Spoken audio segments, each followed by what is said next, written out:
वृंदावन, प्रभु श्री कृष्ण की नगरी वृंदावन एक ऐसा नाम, एक ऐसा स्थान, एक ऐसा तीर्थ है जिसे पूरा संसार जानता है। भगवान श्री कृष्ण के भक्त चाहे वे संसार के किसी भी कोने में हों, अपने जीवन में एक बार वृंदावन अवश्य आना चाहते हैं। भक्तों को यहाँ की पवित्र भूमि के कण कण में श्री कृष्ण की अनुभूति होती है। इसलिए हिंदू धर्म के अति पवित्र धार्मिक स्थलों में वृंदावन का भी स्थान है। वृंदावन और उसके आसपास का क्षेत्र ब्रज कहलाता है और वृंदावन इस ब्रज का हृदय स्थल है। यही वो स्थान है जहाँ श्री कृष्ण ने गोपियों संग अपनी दिव्य लीलाएं की थीं। धार्मिक ग्रंथों, पद्म पुराण और श्रीमद् भागवत के अनुसार वृंदावन भगवान श्री हरि विष्णु से मिलने का स्थायी संपर्क स्थल है और स्वयं भगवान के शरीर का ही अंग है। अब आप सोच रहे होंगे कि महादेव की कथाएं सुनाने वाला ये बाबा आज अचानक श्री कृष्ण की कथा क्यों सुना रहा है। दरअसल यह कथा महादेव से ही जुड़ी हुई है। इसमें महादेव का श्री कृष्ण के प्रति प्रेम और उनकी रासलीला में सहभागी होने की उत्सुकता दर्शाई गई है। यह कथा न केवल कृष्ण भक्तों बल्कि शिव भक्तों में भी अत्यंत लोकप्रिय है। शायद ही कोई हो जिसे ये कथा मालूम न हो। इस कथा को कई गायकों ने अलग अलग अंदाज में गाया है और हर बार ये नई प्रतीत होती है। हर कथावाचक इसे अपने श्रोताओं को सुनाना चाहता है और ऐसा कोई श्रोता नहीं जो इसे सुनना न चाहे। अब कथा शुरू करने से पहले आपसे निवेदन है कि इस कथा को लाइक करें और चैनल को सब्सक्राइब करें। चलिए अब कथा सुनते हैं। वंशी वट और यमुना नदी के किनारे स्थित गोपेश्वर महादेव मंदिर वृंदावन के सबसे प्राचीन और पवित्र स्थलों में से एक है। यह मंदिर अपनी आध्यात्मिक गरिमा और अनोखी कथा के कारण विशेष रूप से प्रसिद्ध है। गोपेश्वर महादेव मंदिर में भगवान शिव का स्वरूप सामान्य शिव मंदिरों से अलग है। यहाँ भगवान शिव गोपी वेशधारी महादेव के रूप में पूजे जाते हैं। यह स्वरूप वृंदावन की लीलाओं से जुड़ा हुआ है और इसे देखने के लिए भक्त दूर दूर से आते हैं। कान्हा का गोपियों के साथ रास का उल्लेख धार्मिक ग्रंथों में अनेक बार हुआ है, परंतु महारास को श्री कृष्ण की लीलाओं में एक ही बार परिभाषित किया गया है। प्रत्येक गोपी की इच्छा थी कि शरद पूर्णिमा की चांदनी में भगवान श्री कृष्ण केवल उसके साथ रास करें। श्री कृष्ण ने अपनी योग माया से हर गोपी के साथ एक अलग रूप धारण कर महारास किया। इस कारण उन्हें रास बिहारी और चंद्र बिहारी नाम प्राप्त हुए।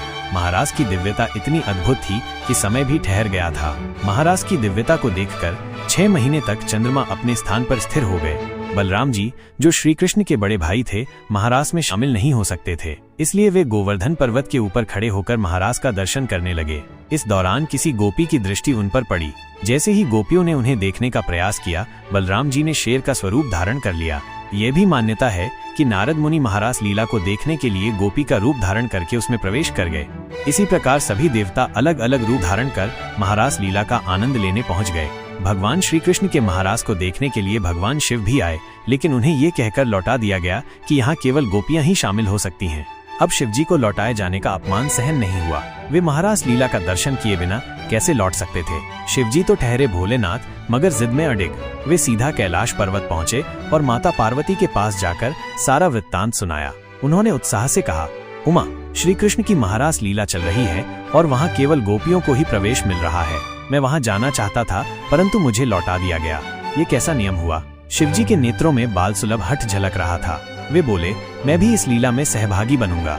नहीं, मैं ही क्यों नहीं, ये अन्याय है। उमा, मुझे कोई भी रोक नहीं सकता। माता पार्वती ने शिवजी की ये भोली हट सुनी और खिलखिलाकर हंस पड़ी। उनकी हंसी सुनकर पूरा कैलाश गूंज उठा। भूत, प्रेत, गण सभी यह सुनकर अचंभित हो गए और वे भी हंसने लगे। माता पार्वती मुस्कुराकर बोली, स्वामी, लीला तो श्री कृष्ण की है और नियम भी उन्हीं के हैं।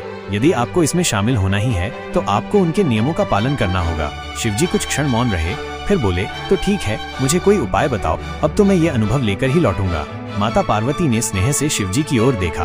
अब समय था महादेव के गोपी बनने का। अब तक माता पार्वती शिवजी को समझाने का हर संभव प्रयास कर चुकी थीं, लेकिन महादेव का हट तो हट ही था। वे किसी भी तरह महारास में शामिल होना चाहते थे। माता लाख बार मना करती रहीं, पर त्रिपुरारी की जिद के आगे कौन टिक सकता था। अचानक महादेव को स्वयं ही उपाय सूझ गया। उनकी आंखों में चमक आई। अगर मैं स्वयं गोपी का वेश धारण कर लूं तो मुझे कोई रोक नहीं सकता। बस फिर क्या था, अब नई जिद शुरू। मुझे गोपी बना कर दो, मुझे गोपी बना कर दो।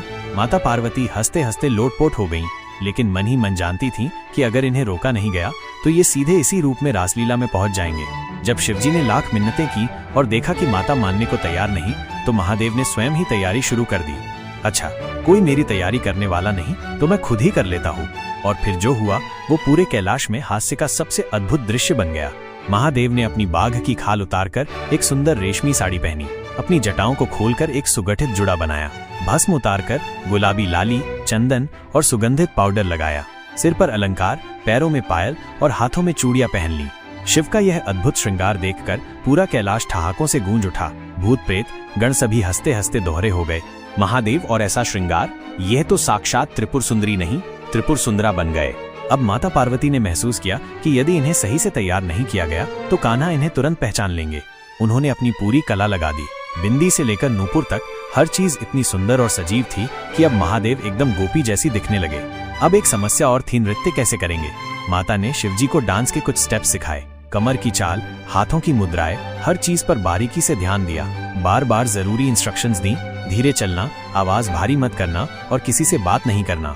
अब महादेव पूरी तरह गोपी के वेश में तैयार थे। उनके भीतर एक नई उमंग थी, मन में एक अलौकिक आनंद। और फिर गोपी रूपी शिव नूपुर की झंकार के साथ धीरे धीरे महारास की ओर बढ़ चले। वृंदावन की उस पावन रात्रि में शरद पूर्णिमा का चंद्रमा अपनी संपूर्ण कांति से चमक रहा था। यमुना का जल चांदी की तरह झिलमिला रहा था और वन में फूलों की सुगंधित मादकता छाई हुई थी। हर दिशा में बांसुरी की स्वर लहरियां बिखरी थीं और समस्त व्रजभूमि जैसे किसी अलौकिक संगीत में डूबी हुई थी। श्री कृष्ण ने अपनी बांसुरी उठाई। बस फिर क्या था, राधा और गोपियों के मन में असीम आकर्षण जाग उठा। सभी अपना घर द्वार, लोक लाज बंधन सब कुछ त्याग कर नंदलाल की ओर खिंची चली आईं। रास मंडल में प्रवेश करते ही गोपियों ने देखा, यह कुछ भी सांसारिक नहीं था।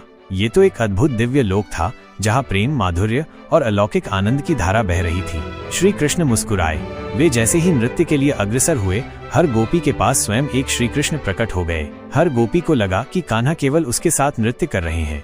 अब वृंदावन की रज में महारास का दिव्य खेल प्रारंभ हुआ।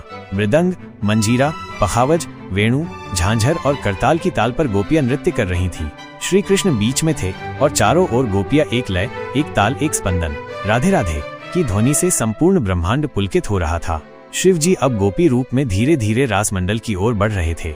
आज मैं स्वयं इस लीला का साक्षी बनूंगा। उनके मन में ये विचार आते ही रोमांच से उनका हृदय गदगद हो उठा। लेकिन महारास में प्रवेश पाना इतना सरल नहीं था।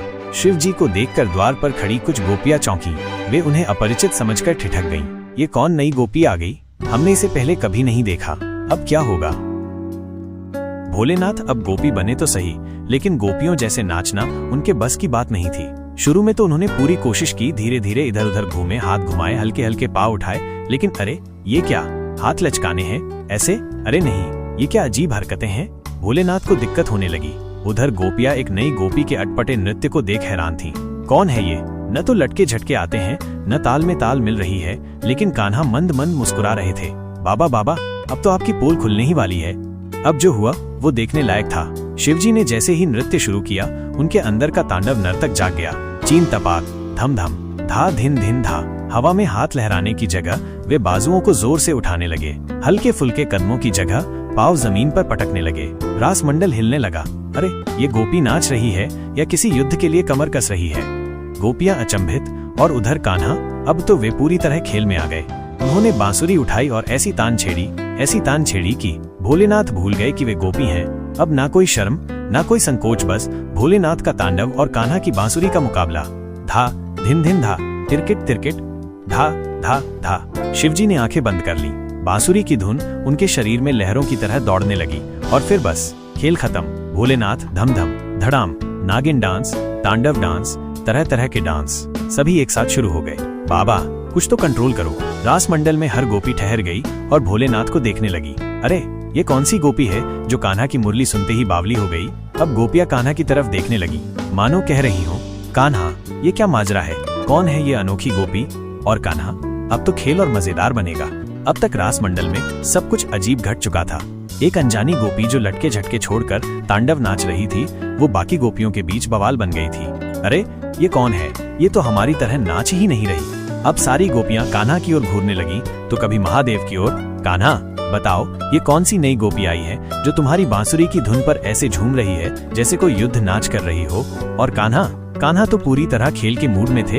उन्होंने मन ही मन सोचा, अभी इस गोपी की असली परीक्षा लेनी चाहिए। तो फिर क्या? उन्होंने एक नई योजना बनाई। अगर ये गोपी सच में हमारे बीच की है तो इसे गोपी व्रत के नियम भी पता होने चाहिए। अब कान्हा ने भोलेनाथ से कहा, अरे सखी, रासलीला में आने से पहले गोपियां एक विशेष व्रत रखती हैं। भोलेनाथ ने सिर हिलाया। हाँ ठीक है, लेकिन असली झटका तो अब आने वाला था। कान्हा मुस्कुराए और बोले, इस व्रत के अनुसार किसी भी गोपी को दूध और घी से बना मिष्ठान खाना और खिलाना पड़ता है, तभी वो पूरी तरह रासलीला में शामिल हो सकती है।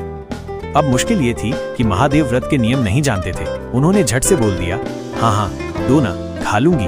गोपियां अब एक दूसरे को देखने लगी। अजीब बात है, ये कौन सी गोपी है जिसे हमारे नियमों का कुछ भी नहीं पता। लेकिन कान्हा वहीं नहीं रुके। उन्होंने आगे कहा, अरे सखी, रासलीला में भाग लेने से पहले हर गोपी को घूंघट डालकर भजन गाना पड़ता है। भोलेनाथ सोच में पड़ गए। अरे ये तो मुझे पहले किसी ने बताया ही नहीं, भजन भी गाना पड़ेगा। अब कान्हा ने रास मंडल के बीच में उन्हें लाकर कहा, आओ सखी, अब घूंघट डालकर भजन गाओ। और हाँ, आवाज नाजुक होनी चाहिए, जैसे राधा गाती हैं। अब ये तो भारी गड़बड़ थी। भोलेनाथ के पास तो गर्जना जैसी आवाज थी, भजन क्या ही गाते। लेकिन फंस चुके थे, अब पीछे हटना नामुमकिन था। उन्होंने घूंघट डाला, गले को थोड़ा साफ किया और धीरे धीरे भजन शुरू किया। ओम नमः, ओम नमः। गड़गड़ाहट जैसी आवाज। गोपियां चौंक गईं। अरे ये कैसी गोपी है जिसकी आवाज इतनी भारी है। कान्हा को अब और मजा आने लगा। अब उन्होंने आखिरी वार किया, सखी, अब तो माखन मिश्री खाकर गले की मिठास बढ़ानी पड़ेगी। क्योंकि कान्हा जानते थे कि महादेव साक्षात वैरागी हैं, माखन मिश्री छूते भी नहीं। अब भोलेनाथ को समझ आ गया, ये तो कान्हा की शरारत थी। बाबा रे, कहीं पकड़ा तो नहीं गया। गोपियां अब समझ चुकी थीं कि ये कोई साधारण गोपी नहीं है, बल्कि कोई अनोखा गोपा है। उनकी चाल, उनकी ऊर्जा और उनका अनगढ़ नृत्य कुछ भी साधारण नहीं था। गोपियां एक दूसरे की ओर देखती और धीरे धीरे कान्हा के पास सिमटने लगीं। किसी ने धीरे से कान में फुसफुसाया, श्याम सुंदर, ये कौन सी सखी है जो हमारी तरह लचक कर नाच नहीं रही और इसकी चाल भी कुछ भारी भारी लग रही है। कान्हा मंद मंद मुस्कुराए। उन्होंने संकेत से सभी को शांत रहने को कहा। फिर अचानक ही उन्होंने वो प्रश्न पूछ लिया जिससे महादेव हड़बड़ा गए। अरे सखी, तू इतनी नृत्य कुशल लगती है, तेरा नाम क्या है? महादेव अटक गए। नाम? अब क्या कहूँ? गोपियों की शंका बढ़ती जा रही थी। तभी श्री कृष्ण ने एक और युक्ति लगाई। अच्छा सखी, जब तू इतनी सुंदर है तो अपनी मीठी आवाज में कोई प्रेम गीत सुनाना। अब तो महादेव को पसीना आ गया। उनकी गंभीर आवाज में प्रेम गीत, ये तो संभव ही नहीं। गोपियां आपस में कानाफूसी करने लगी। यह अवश्य कोई विशेष रहस्य है, इसका स्वरूप साधारण नहीं लग रहा। अब श्री कृष्ण ने धीरे से अपनी मुरली उठाई और ऐसी धुन छेड़ी कि महादेव बेसुध हो गए। उनके अंदर का तांडव नर्तक जाग उठा। अब तो बस वही हुआ जो होना था। तांडव के तेज कदम रासलीला के लचीले थिरकनों से अलग पड़ने लगे। गोपियां अब पूरी तरह समझ गईं, ये कोई साधारण गोपी नहीं हो सकती। निसंदेह ये गोपी के वेश में गोपा है। श्री कृष्ण मुस्कुराए और बोले, अब तो बताइए सखी, कौन है आप और इतनी दूर से इस रास में क्यों आई हैं? महादेव को भान हो गया कि अब सत्य छुपाना व्यर्थ है। उनके अधरों पर मंद मुस्कान आई। श्याम सुंदर, तुम्हारी इस दिव्य लीला का कौन अभिलाषी नहीं होगा? जब खुद ब्रह्मा जी तक इसे देखने को आतुर थे, पूरा त्रिभुवन लालायित था, तो मैं कैसे पीछे रहता? अब सारे संशय दूर हो गए। गोपियां श्रद्धा से सिर झुकाने लगीं। उनके समक्ष स्वयं महादेव त्रिपुरारी कैलाशपति गोपेश्वर के रूप में खड़े थे। पूरा त्रिभुवन ये दृश्य देखकर गदगद था। आकाश से सभी देवता जो छुपकर थे, पुष्प वृष्टि करने लगे। श्री कृष्ण ने आगे बढ़कर प्रणाम किया और मुस्कुराकर बोले, प्रभु, आपका ये प्रेम और भक्ति अतुलनीय है, इसलिए आज से आप यहाँ गोपेश्वर महादेव के रूप में पूजे जाएंगे। इस रास मंडल के द्वारपाल की जिम्मेदारी अब से आप संभालेंगे। रासलीला पूर्ण हो चुकी थी। महादेव अब गोपियों के रक्षक बन चुके थे। वृंदावन में उनकी दिव्य उपस्थिति सदा के लिए स्थापित हो गई। यही कारण है कि आज भी वृंदावन में गोपेश्वर महादेव की पूजा होती है। रात्रि में जब रास होता है तो उनका पूजन गोपियों के वस्त्र पहनकर ही किया जाता है, क्योंकि वे आज भी गोपी रूप में उस प्रेम लीला के साक्षी हैं। गोपेश्वर महादेव की यह कथा हमें सिखाती है कि ईश्वर तक पहुंचने के लिए ज्ञान या तपस्या ही नहीं, बल्कि प्रेम और भक्ति भी आवश्यक है। स्वयं महादेव, जो संहार के देवता हैं, जब भक्ति में लीन होते हैं तो अपने अहं को त्याग कर गोपी का रूप धारण कर लेते हैं।